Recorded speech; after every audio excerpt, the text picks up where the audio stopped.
Hello, everyone. My name is Julianne Meyer. I am the host of Own Your Wellness, and I'm excited for this guest today because not only do we have a lot in common, but he also likes to dance. And I love that because it pumps me up too. If you could see what I could see while everything was playing, you'd be laughing and ready to go. Let me just bring him on. His name's Kevin Palmieri. Welcome, sir. Hold on. There we go. How are you? I am doing well. Thank you so very much. I did not realize you could see me dancing, or I would have done it better. Yes, I did. And I had to say something because I am actually known for my car dancing. So people are like, I've seen you. Yep, that's me. So I appreciate anybody who knows the secret to raise their energy and their vibration by dancing. So Yes, I appreciate that. Of course. That's a little hack. I like it. Exactly. So would you mind telling us a little bit about yourself and your own wellness journey? Yes. So the best place I think to go with this is when I was 25, I had what anybody would say is success. I had a high paying job. My girlfriend was a model. I had just done a fitness show, so I was in the best shape of my life. New apartment, new car, all good things. But my wellness journey really started when I realized that I wasn't happy. And I had to figure out exactly why that was. And I realized very quickly that I put a lot of emphasis on external results, and I never went internal to work on myself. So I dug into limiting beliefs. I dug into my excuses. I dug into my insecurities. And for me, as I shift my internal state, my external results have changed a ton. And I think that's one of the biggest reasons why. I love that too, because as within, so without. And, we get so caught up in thinking, when I get this promotion, then I'll be happy. When I get this, then I'll be happy. When I have that, then I'll be happy. And it does work for like 5 minutes. But then all of a sudden the newness wears off and we realize, oh, that emptiness, it's still there. Yeah. I've been an entrepreneur for the last like 5 years. And what I always say is I've learned so much. I've read a lot of books. I've studied different things. But what I've learned the most about is, number one, myself, but I've also learned there's a lot to unlearn. And I think that's one of the hardest parts of growth, self-improvement, and looking in the proverbial mirror is there's a lot of things that I have learned over my life that I have to get rid of that are no longer serving me. Well, I always say too, and I know that you'll understand what I mean, is that we pick up a lot of beliefs and a lot of thoughts that aren't even ours, and we just take them to be true and truth and live from that place and that perspective without thinking, does that suit me? Or is that even true? And so, you've done all this work, and now that you recognize all of these things that maybe you need to unlearn, there's a lot of people out there that might not even know what you're talking about, though. So I'm wondering, like, how do you even start that process? It's a great question. I think you have to look at the results that you have in your life and figure out where did they come from. I was on the phone earlier with somebody that I'm working with, and we were talking about how growing up, her parents always used these words, and the two words are not enough.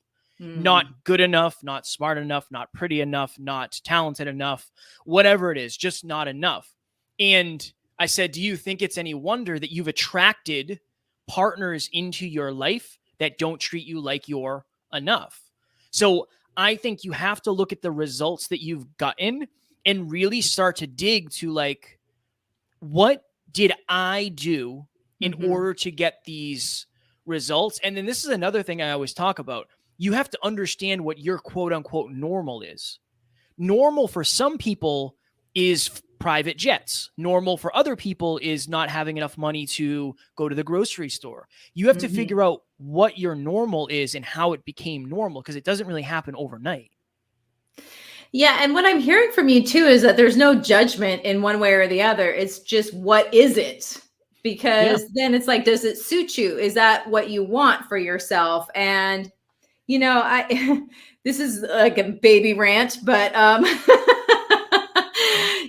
I hear a lot of the times, these rich people, they should be, and then the fill in the blank. Well, they could be spending their money saving these kids. They could be doing all of this. And my philosophy has always been like, they're doing more than likely. I'm not saying that everybody does, but They have the money that they can. What are you doing? You're sitting there telling somebody else how to spend their money. What are you doing? Yeah. Yeah. But I love that. So I love that idea of like, there's nothing wrong with having money. There's nothing wrong with not either way. But, sometimes we put these limitations on ourselves because we think that like money makes us evil or something like that. It is the admittance factor of, I will tell you right now, I have on my laptop background, I have probably $600,000 worth of cars that I intend on getting. But I also, and I think this is an important distinction, I also understand that I am going to have to become the kind of man who is capable of giving that amount of value and then exchanging that value for something else. I don't expect it just to happen. And I think for a long time, I used to be the person who said, it must be nice. It must be nice to have that car, or it must be nice to have that house. And then I started being honest with myself of, they're obviously doing something different than you are, Kevin. Like, what are they doing? And then maybe try to replicate that in your own unique way. And maybe you'll get that result too. I love that. I love that so much because it's true. It's like, who are you being and how are you showing up? And the fact that you want those things doesn't, it's not that you didn't earn it. It's, that who do you get to become? Who do you get to become in order to have those things? I love it. I love it.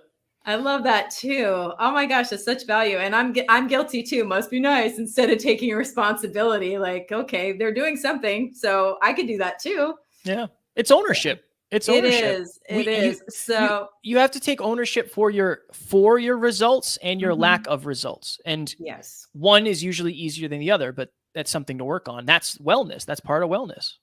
It is. It is. And, that's the one thing that I was really drawn to you in particular was because, as in like the show opening, there's more to health and wellness than broccoli and burpees. And to me, it's like you can physically be, in the best shape of your life and not be healthy because mentally you're not there. And I love that you talk about that because, people, like I just said, people think that once I get this, then I'm going to have it. And you just mentioned it's an inside job. It's something that you have to do for yourself. So, here's a question that I don't ask a lot of guests.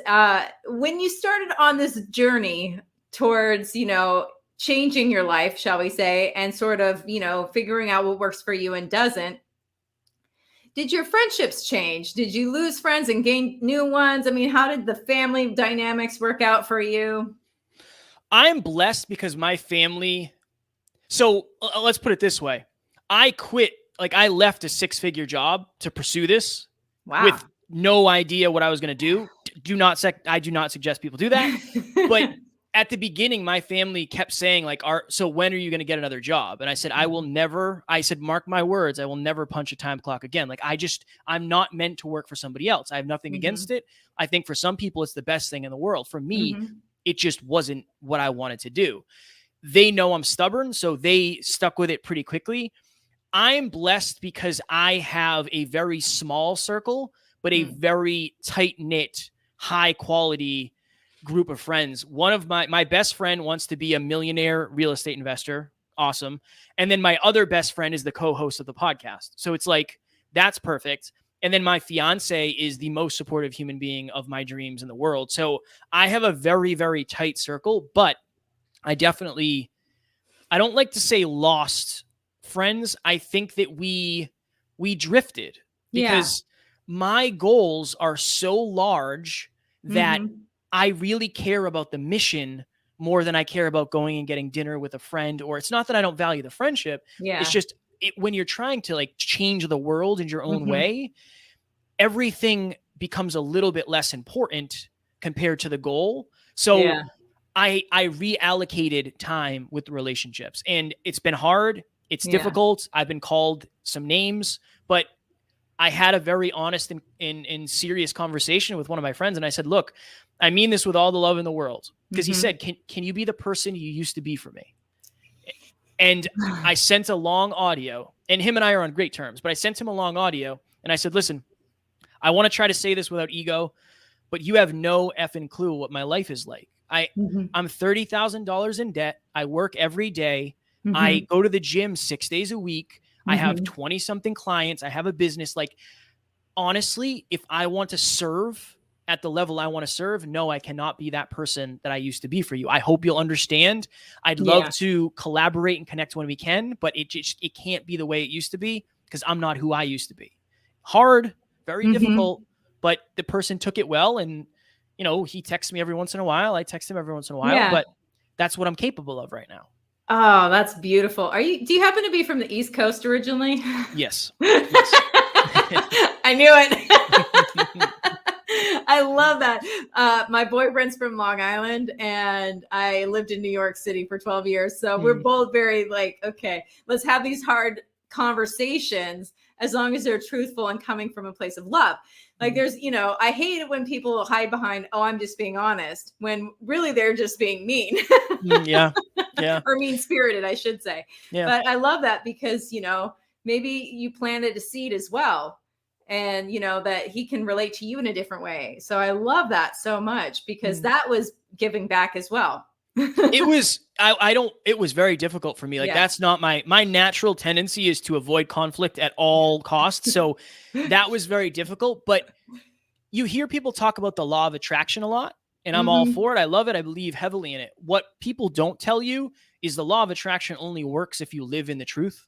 You only filter out the right things and attract the right things if you're truthful. So that was a requirement for me in that moment. And I'm glad I did because it has benefited me, but it was not easy for sure. It was definitely very difficult. Yeah. That's courageous. It does. It takes a lot of courage to be able to stand in your truth and be strong because ultimately we want to be liked. I don't care who you are. You want to be liked. We all care what other people think, whether we want to admit it or not. I mean, my philosophy is, or what I always talk about is, you don't think you care, then walk into a crowded elevator and walk all the way to the back and stare at the wall and don't face forward and see how comfortable you feel with all these people standing around you, looking at you like, what's wrong with you? I love that. So my question then for you is, actually, I'm going to take this in a different little direction. And this is another one I don't ask a lot of people is, how do you start your day? Because obviously, there's some certain things that you do on a daily basis for the most part, like going to the gym. Are there certain things that are non-negotiable to get you in the right headspace and energy to do what you need to do in order to elevate? It's a great question. And this is not, a lot of people don't like this, but I have 17 things on a list that I do every single day. That's my goal. We call it peak performance tracking. And at the end of the day, I look and either I did 100%. If I did, 16 out of 17, it might be 94%. And that's how I measure my progress towards my goals. In terms of starting my day, every day I go to the gym 6 times a week. So today, for instance, I got up at 4:45. I come out of the room, and honestly, I got up at 4:45 and had a negotiation with myself about whether or not I was going to stay in bed. I call it the 4 a.m. lawyer. I'm the best litigator in the world in the morning. I get out, I go into the living room. The cats usually follow me and they do their thing. And first thing I do is I put in my AirPods and I listen to some form of self-improvement. I'm listening to a book called Business Made Simple right now by Donald Miller. It's a great read. And I go mix up my pre-workout and then I do mobility and I stretch and I go to the gym. The gym is my grounding. That's what I do. I try to do that as often as humanly possible. I do cardio. I do like an hour and a half of weight training, 20 minutes in the sauna. And then I come home to like start my actual work. I like that too, because then it puts your mind into a pattern and you build a new neural pathway. And then therefore it's like you're prepping. You know how like artists tend to be alcoholics or addicts? It's because that's what they got in the habit of doing in order to create. It could have just been, as simple as meditation or. Yeah.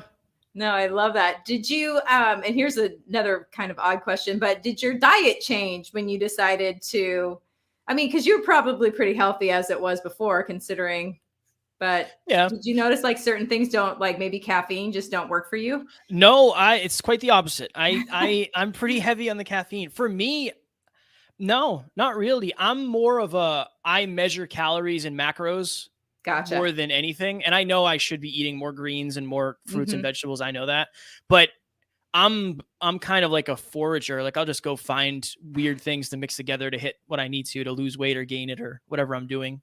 I love that. And I like to ask that because, I have a lot of health people on the show and everybody has an opinion, but I like to show that it doesn't have to look a certain way, but that's what works for you. And so that's why I wanted to Yeah. mention that in What particular. one of my good friends is very into gut microbiome and biohacking, and Uh-huh. he sent me this protein, and it was like this organic superfood. And I was like, I appreciate it, but I cannot drink that. I do not like the way it tastes, and it doesn't make me Uh-huh. feel good. Yeah. But it is. Would I notice a difference if I did make a change? I'm willing to bet I would. Just Hmm. right now where I'm at, I'm more focused on other things. And full Hmm. disclosure, it just hasn't been a priority, maybe not Yeah. as much of a priority as it should be. No, and I love that too because, we get so down on ourselves when we don't do things because you said the word should before about vegetables and stuff. Yeah, there's a Mm, lot of things we all should be doing, that's but, true. I mean, you got to prioritize and then, it'll pop up if it needs to. Yeah. Something will come along and you'll change your mind at that point. But right now, what you're doing is amazing. Yeah. So I Well, do want to take a minute. You have a podcast, correct? hmm Next Level University. that's us. Yes. And what do you guys discuss on your podcast? So our podcast is a heart-driven but no BS approach to holistic self-improvement for entrepreneurs. Oh, So I love that. our goal is to help people, and it's interesting that we're talking about this because this is the jam, but it's health, wealth, life, and love. I believe that there are some entrepreneurs who are really wealthy, but they're Hmm. not in shape, or their Yeah. relationship suffers. How do you have all of those things? How do you have a holistic, happy, successful life? Hmm. That's our main focus. And I love it when people spell holistic with the W in front Mm, because it is the whole being. You can't ignore part of you. It's like baking a cake. If you forget to put in one ingredient, it's just not going to taste the same. So right, you might as right. well do it all. Well, and not a lot of people talk about all this stuff, Yeah, because exactly. it's really hard to get good at all this. Like, we're Yeah. 800 episodes in. 800 times I've stepped in front of the microphone to talk about something, and some of the times it's like, what are we going to talk about? Like, Yeah. we're I don't know. We talked about that last week, and it's really stretched us to figure out what actually matters Hmm. in self-improvement and holistic self-improvement. It's been a wonderful exercise for us. Well, I love that too because you are stretching and you are growing and every time you do, then you're helping somebody else. So that's amazing. I mean, 800 over 800 episodes. That's a lot. I mean, for those of you who are watching, I don't think you understand. Yeah, it's a That's lot. a lot of work, a lot of effort, a lot of love. Yeah, yeah. But I'm blessed. I'm Yeah. again, back in the day, this was my dream. Like, it was my dream to have a podcast and my dream to make money doing it. And this is like my actual job, which is just Uh-huh. wild. And some days I have to pinch myself, but I'm grateful. I'm very grateful, but I'm also very hungry to continue evolving and growing and impacting more and mastering more and monetizing more, all the things. So, I'm curious too is, you talk about, that you read or you listen like on your earbuds about like something inspirational or something that is self-improvement, self-help. Mhm. Who are your favorite people? Do you have some that maybe like your go-tos where like for me for years, if I needed to pick me up, it would be Les Brown. Mhm. So what about for you?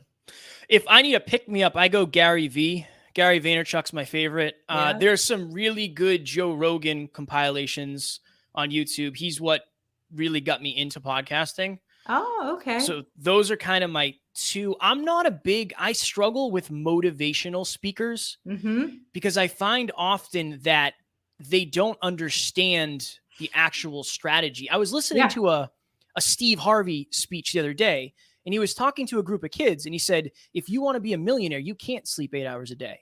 You have to sleep 4 hours a day. And it's like, that's just not true, Steve. Yeah.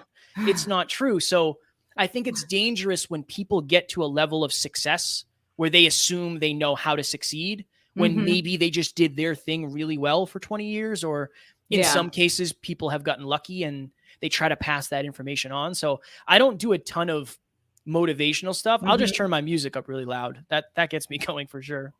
I think you bring on a really good point too about motivational speakers in general. And that's what got me going in the first place. But you're right. I mean, you might feel good for a minute, but ultimately, how does that change you or your life? You walk away, it's like watching a TV show or something. That was fun. Yeah. You need the strategy. You're exactly the same person as you were. Right. If there's no strategy, you're raising your state, which is amazing. Yeah. Which is amazing. But if there's no strategy, then you're just going to feel really hyped for a little while. And then you're going to say, what do I do with this? And that's a whole nother piece. Yeah, exactly. Yeah. Where's the follow through? Yeah. I have a spiritual mentor, and his philosophy is, and he talks about the Bible, and he's like, if you can't use that and turn that into something that you can use, it's just a story. And I love that, because it's like, oh, okay. If something's spiritual, it should make sense in the real world too. Otherwise, it's just a story. And I just love that. Yeah. You hear people talk about manifesting, and like, yes, manifesting is a real thing, but manifesting is a process. And the last part of the process is taking action. Exactly. Like that's the last part. Every day I have something I do called manifestation visualization. And I'll watch a YouTube video of a mansion tour or my dream car. Okay, that's me visualizing and emotionalizing. Awesome. But I can take strategy, grow the podcast, get more clients, do speaking. Awesome. But like, I have to take action. At the end of it, it's like, you got to get up and go do it, Kev. You got to do the things that are required for you to have that impact. Yeah. I think that's part of the problem with like the law of attraction. There's nothing wrong with the law of attraction, but people think like, I'm just going to sit in my chair and wish for something and it's going to show up. And that's not how it works. I mean, that's part of, like, you do have to think about it. And like you said, emotionalize, but that's when the universe sends you ideas. That's when the universe sends you ways that you can create that. Yeah. Create. You got to create it. No, I love that. So you mentioned a few things. I'd love for you to talk again about, you said you have 17 different things that you have. What did you call it again? We call it peak performance tracking. Peak performance tracking. I know that if you don't, track what you're doing, the odds of success go dramatically down. So I'd love for you to talk a little bit more about what that looks like and how that came about for you. Sure. So I have to give all credit to my co-host and business partner, Alan. Alan created peak performance tracking. He's a whiz. It's a whole thing. He's a genius. I'm very blessed to be on the team with him. But for me, it's my goals 20, 30, 40 years down the road, reverse engineered for what are the most important pivot points I should be making every day. So every day I track our business finances, and that goes into a spreadsheet. I track our listens every single day. I do at least 45 minutes of learning every single day. I meditate. I do my visualizations. And then, that's a lot of like business stuff and health stuff. I weigh myself and I track my macros. But if you think about it, like, one of the things I do that not a lot of people do is every night before bed, my fiance and I tell each other what we're grateful for every single night. Like, we don't ever miss. She might be sleeping and I might just like say it to her as she's sleeping. But that's one of the reasons our relationship is as good as it is, because I don't miss those things. Some days I don't get 100%. Honestly, most days I don't get 100%, right? Because my system is very hard to execute against. But I know that one of the reasons we're having the success we are now is because I've been doing it for the last few years, and you can see the progress when the numbers start to add up. It makes a lot of sense.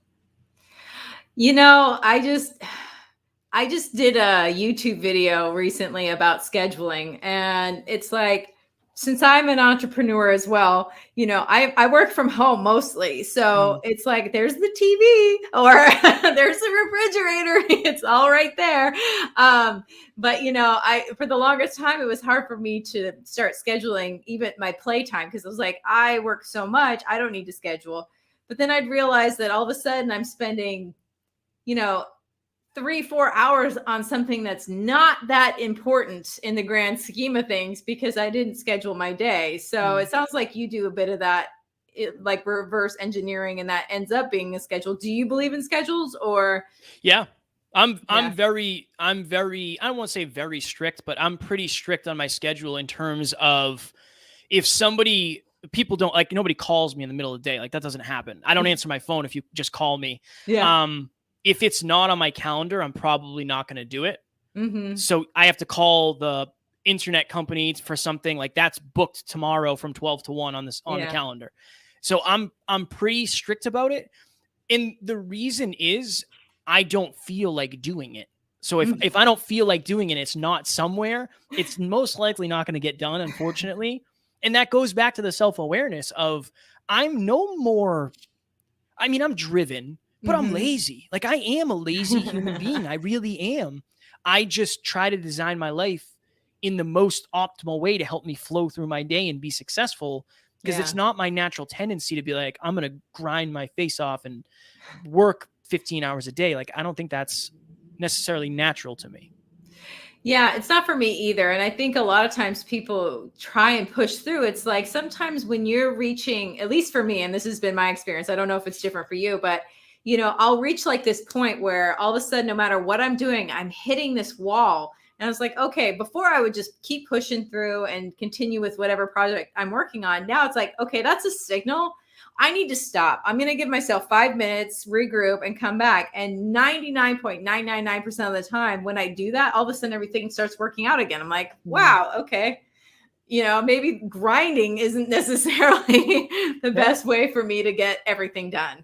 Yeah, I think it depends on the person, and I think it depends on what you're doing. But I read there's a book called Peak Performance, and I read in that, I think it was the ideal work ratio is 50 minutes on, 10 minutes off. Yeah. I think that was the ideal work ratio. And it's like, yeah, it makes sense. You need a little rest after you do work. Yeah. And plus, when you bookend things, it's like it gives that sense of completion, and it gives your brain little endorphins. And you're more likely to want to do it again the next time if you didn't leave it on a bad note. So, yeah, for sure. Yeah, no, I think that there's so many brain hacks out there and things that you can do to just help yourself. But, you mentioned too that, for you, dancing and music tend to raise your energy. And I'm just curious, is there anything else that you love to do that just like, okay, I need to stop? Like for me, I call it the hamster wheel. When my mind starts going down this track where I'm like, okay, nothing good is going to come of this, thought process. I need to stop. What do you do? I used to do a lot more writing. I used to write music, but I've been spread pretty thin. Something weird that I do, it's just strange. I used to train martial arts. I wanted to fight mixed martial arts for a living. So I'll literally stand in the living room and just do some shadow boxing. And that's something I do when I'm in a really good mood and I just need to get rid of some energy. So those are a couple of weird things. I love that. Well, on that note, we do have to go to a commercial break, so we'll be back in just a moment. Thank you, Kevin. Everyone, we'll be right back. But before we go, as always, I just want to say thank you for those of you who are watching us live. You are always appreciated. In fact, everyone's appreciated. But we do have to say hello to our sponsors, so we'll be right back after these messages.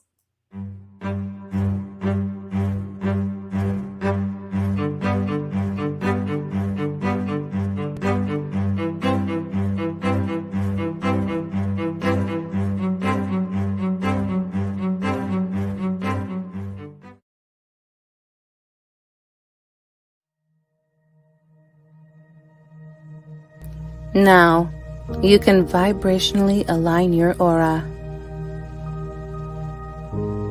You can gain a larger and spiritual perspective on life, relationships, God, people, wellness, and money. You can also have moments of meditation and reflection any time of the day. And reading the thrilling, adventurous, and mystical story of Shiga will just add more faith to your daily experience of the mystery of the universe.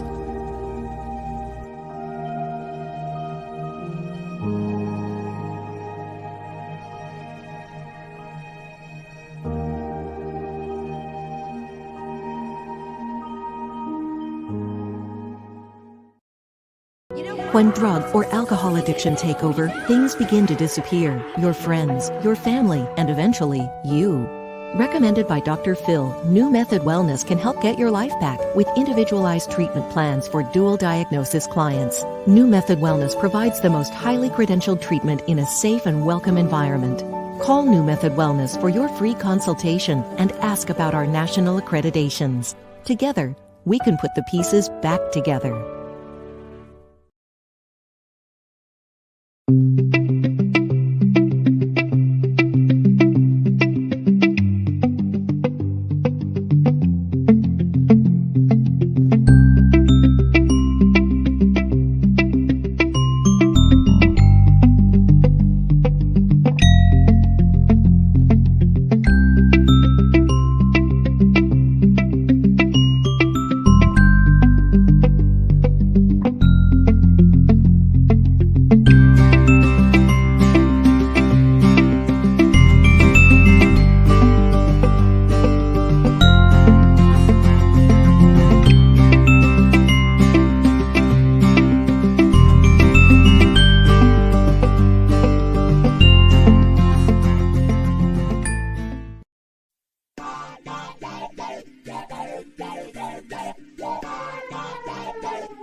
Welcome back, everyone. My name is Julianne Meyer, and I am the host of Own Your Wellness. Today's special guest, if you're just joining us now, is Kevin Palmieri. Let's bring him back. Hello, sir. Welcome back. Thank you. I was dancing again. Now that I know you're watching, I was trying to really turn it on. You know it. Entertainment. I love it. I love it. So, I was just thinking about, health and wellness and entrepreneurs, and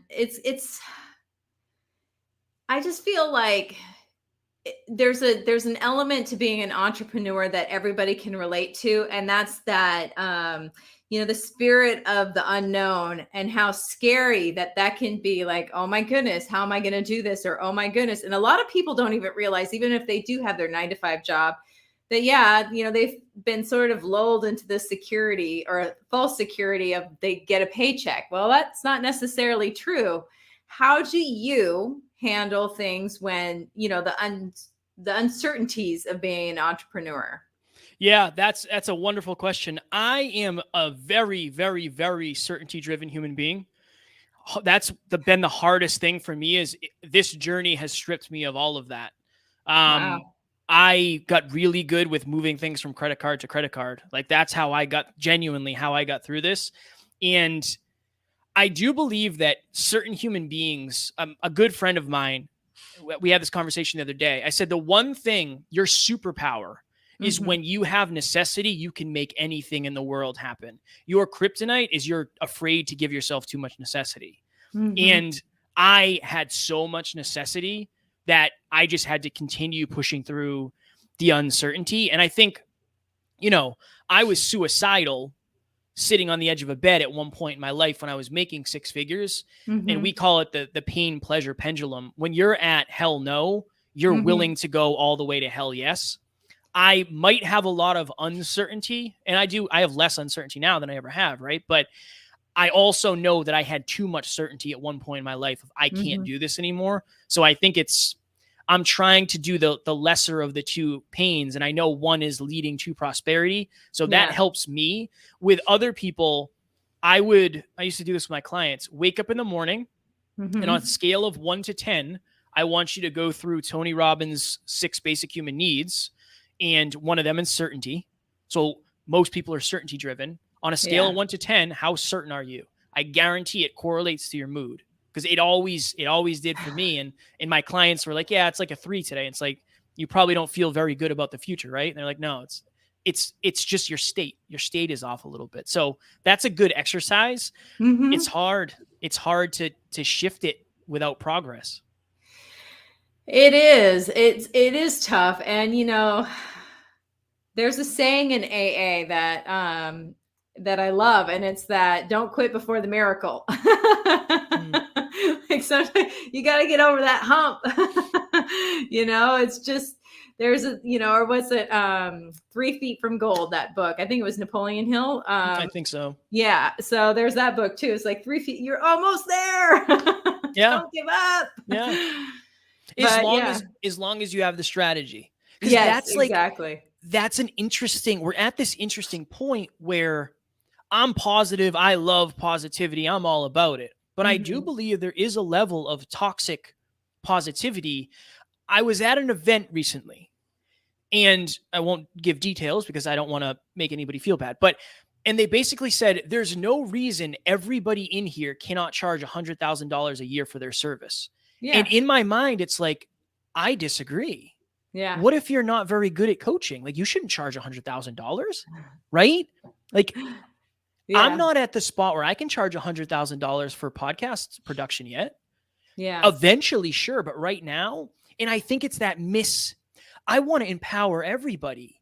But if you tell somebody that and they go out there with that belief and they don't get the results, it's like, I shouldn't be able to squat 600 pounds. I haven't done the work. I haven't done the work. I can squat, 365 pounds because I've done that work. So I think it's a fine line. Yeah, I actually really like that too, because there's that fake optimism, the Pollyanna, it's like, okay, I can sit there and, but if I'm not doing anything to move myself towards what I need and I want, then I can't expect it to just fall in my lap magically. Right. I mean, it's been known to happen for a couple people, but that never lasts anyway. I mean, think about people who win the lottery. They haven't done the work to become people who have that kind of money. That's why they lose it. Yeah. It's not, luck is not scalable.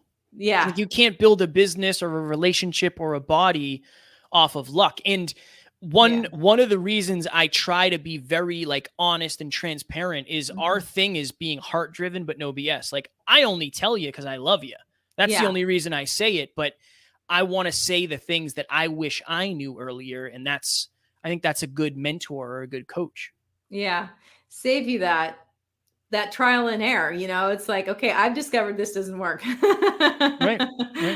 Yeah. Well, I remember I said to one of my bosses a while ago, this is years ago when I still worked for somebody else. And, she had to fire a friend of ours, and she was heartbroken about it. And I said, tough love is still love.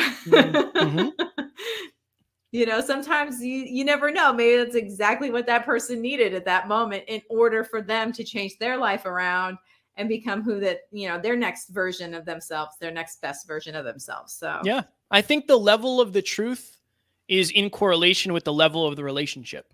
Yes. Like, if I knew you at a deeper level, I would give you a different truth. If I just met you, I'm not going to say a certain thing because we just don't have that rapport, that bond yet. Exactly. It's kind of like, when somebody throws out all of their information at you and it's like, well, I'm being vulnerable. No, actually, you're not being vulnerable. You're pushing people away. Yeah. Oversharing. Yeah. And that's okay. It's like, there's another saying that I love. Not everybody gets to know your story. Not everybody gets to hear your goals. I mean, it's a privilege to know things about you. So you don't have to, not that you need to be secretive, but yeah. So, something about goals, I was thinking, you said that you reverse engineer. Do you even like the word goals, or do you consider them something else? Like, I don't know, maybe how you want to live like a lifestyle, or is it just simply because some people, have aversions to words like goals or God or, things like that. So what's it look like for you? For me, it's interesting because the last few years have shifted that thought process for me. Yeah. Before there was no goals. It was just get through the week and make money. And that's awesome. But now I try to set 90-day goals. Oh, that works. That works really well for me because I'm a very short-term thinker, and I'm blessed because I have a lot of long-term visionaries in my corner, but I have my whiteboard up over there for my 90-day goals. And that's the sweet spot for me because I can kind of schedule out the next 90 days of I need to be on the phone with this many people. These are my exercises, and my relationship one is fun, unique experiences. So I can say we're going to go here, we're going to do this. So 90 days works really well for me. Yeah. Well, since you mentioned your relationship, and back to the scheduling thing, it's like people don't understand. You need to put that stuff on the calendar too, Hmm. because how many people do you know? Because I know I used to be one of them, was like always talking about all the things that they want to do, but never actually doing it, thinking that just because they wanted to do it, it would magically happen somehow. Mm. Our calendars find a way to get, like, even if you're not doing your calendar and Yeah. scheduling, it finds a way to get filled. So if there's not Yeah. space on there, and that's one of the hardest things about being an entrepreneur is balancing business Hmm. and love, because if I don't do the work, I don't get paid. There Yeah. is no 9 to 5. It's like Yeah. today it was 4:45 until 7 p.m. Like that's just Hmm. what Wednesday looks like for me. But again, I'm blessed because I have somebody very supportive, but you do have to communicate that. Yeah, exactly. No, I love that too, because if you don't pick out what's important to you, somebody else will put their agenda on to you, and Mm. therefore you're doing that instead. So, Yep. no, I love that. I get up at 4:45, by the way, every morning too. So we have that in common. Who knew we had so much in common? It's an odd number, I think, but yeah, yeah. My boyfriend calls me a farmer. It depends on when I go to bed. So Yeah. for me, I don't always do, like yesterday, I think I did 6. I Mhm. basically, when I'm going to bed, it's like, what's 8 hours Yeah. or close to 8 hours from now? And I just Yeah. try to go to bed like a grandpa because I like to get up early. I'm just more productive when I get up early and I feel better. Yeah, so am I. You get more done and then you can play without, that on the back of your mind, like, I still need to do this. Hmm. Yeah. Takes a lot of mental energy. No, I get that. I get that. And then, something too that you're just talking about, and like Steve Harvey with the 4 hours of sleep. That's the quickest way to like shorten your lifespan is by Yeah. not sleeping enough. I mean, Yeah. hello, what are you doing telling children this? Right. I used to do it when I used to work at my old job. I used to Hmm. get 4 to 6 hours a night. And I did that for probably 4 years. And Jeez. when I started being an entrepreneur, I Hmm. was taking naps in the middle of the day. And it was like, oh Yeah. my goodness, I feel like I can think of things. Yeah.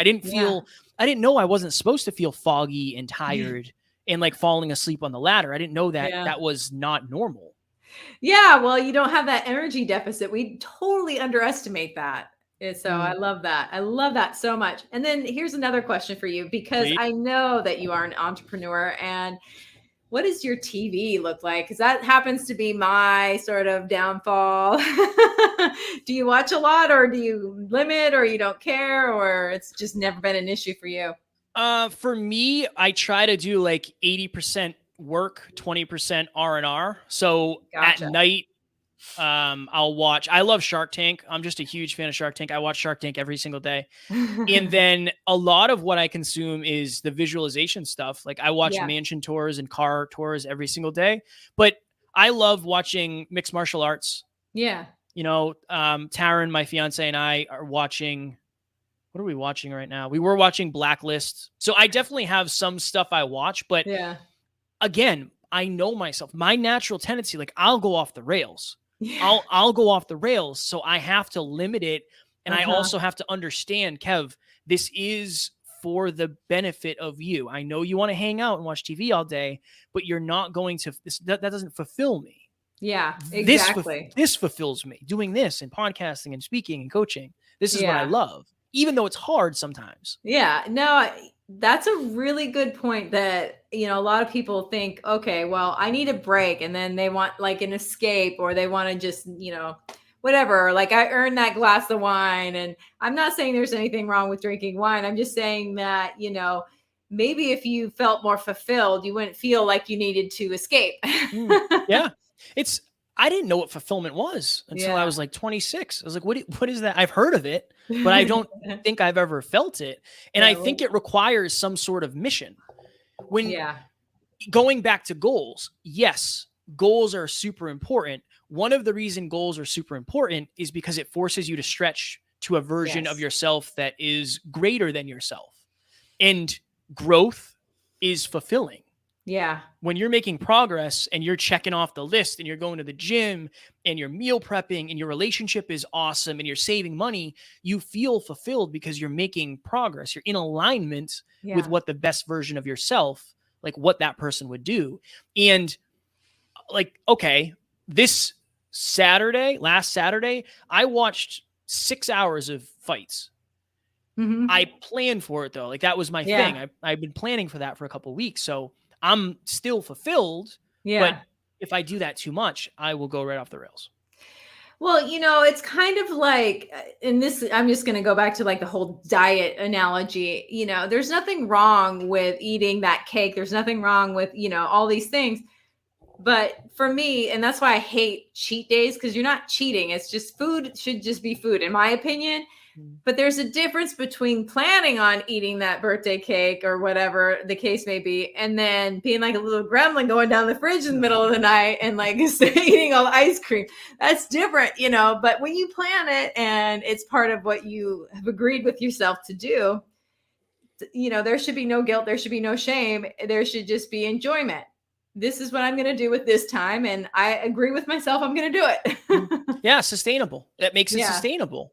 Right. Yeah. When I was a bodybuilder, I remember the night I was supposed to do a show in like a month.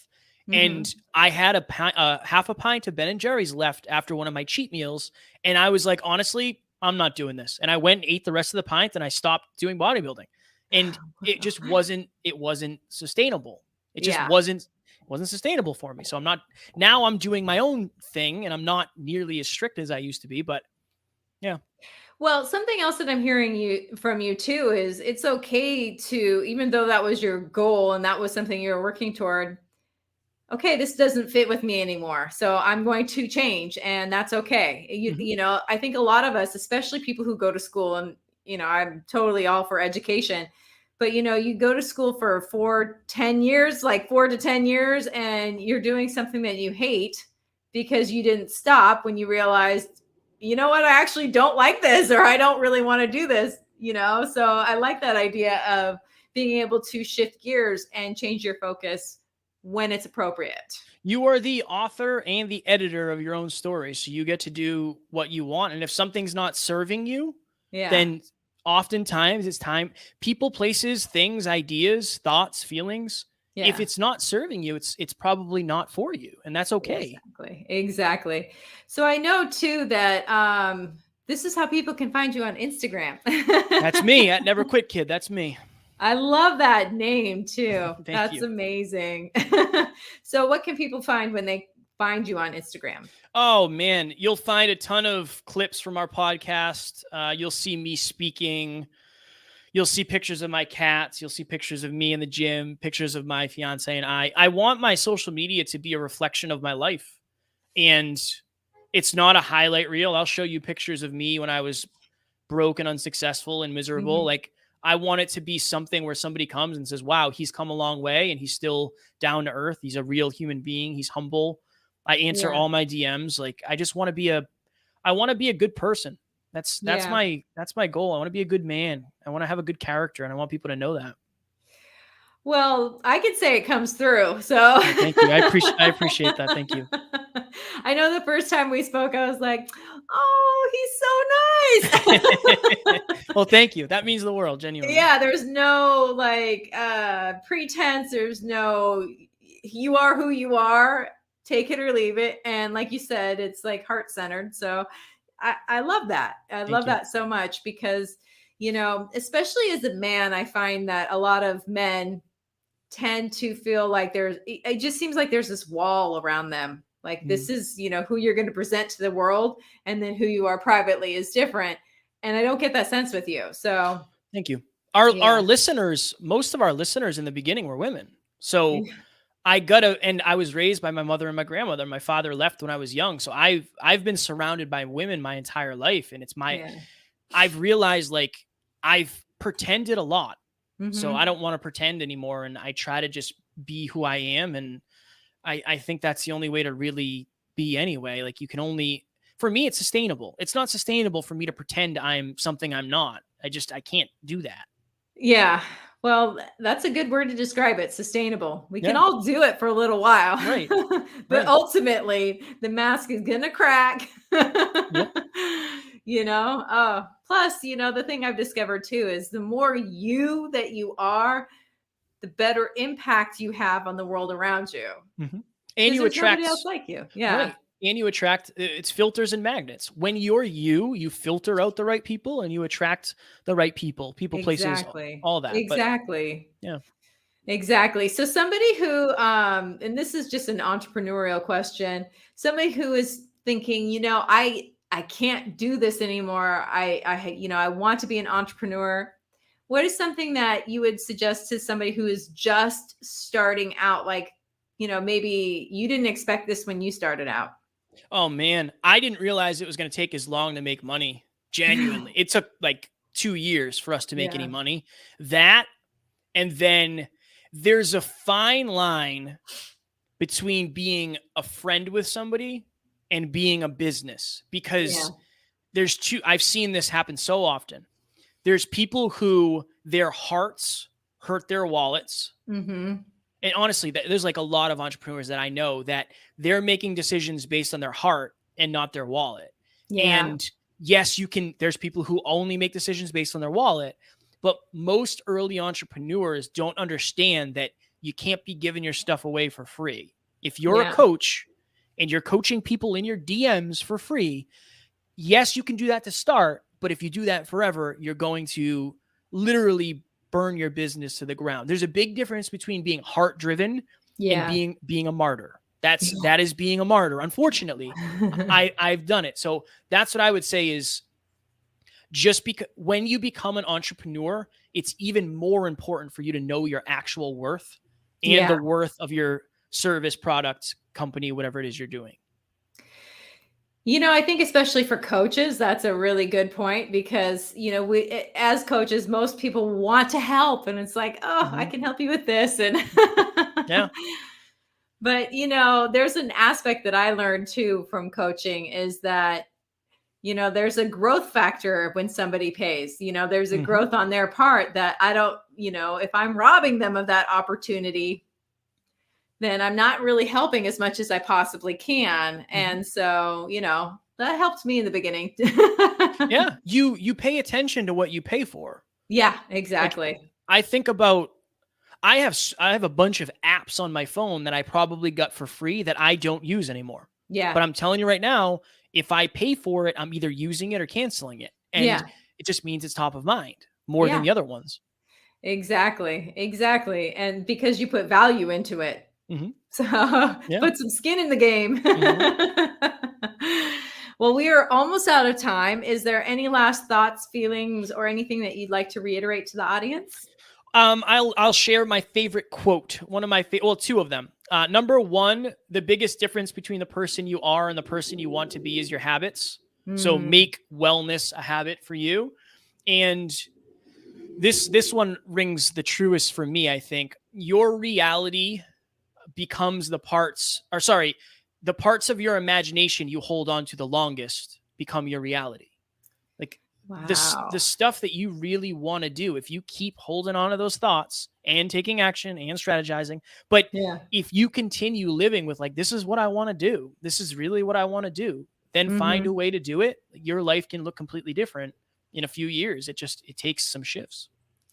That's wonderful. I've never heard that, but it makes so much sense. It resonates with me. So I Thank want you. to say thank you again Of for sharing course. that. Of course. So, one more time, you have an amazing podcast, Thank you. Next Level University. And how often is it? Where can people listen? All of that fun stuff. You can find us on any podcast platform, Spotify, all of them. We're everywhere. We do a new episode every single day. So Oh, 7 days a week. And then we're also on YouTube as well. Every single one of our episodes is on YouTube. oh, wow. You're on YouTube. Wow. Mhm. That's a lot. It is a lot. It is a lot. And then one more time as well. This is your Instagram. Yes. So, Yes. I love that you are willing to just share who you are in your life because there's something that is, the approachability that really helps people, that Nobody wants to take advice from somebody who's perfect. Definitely. I am not that. I promise. I'm literally wearing pajama bottoms right now. So that's how imperfect I am. Oh, I love that. That's awesome. I'm so glad you shared that. Well, Kevin, I just wanted to say thank you so much for being on the show today. It has been an absolute pleasure picking your brain and sharing the space with you. I'm grateful for the opportunity. I appreciate it. And it has been a genuine pleasure on my end. Awesome. Have a great day. You too. Well, everyone, that is all the time that we have, unfortunately. So until next time, enjoy your week and we'll be back soon.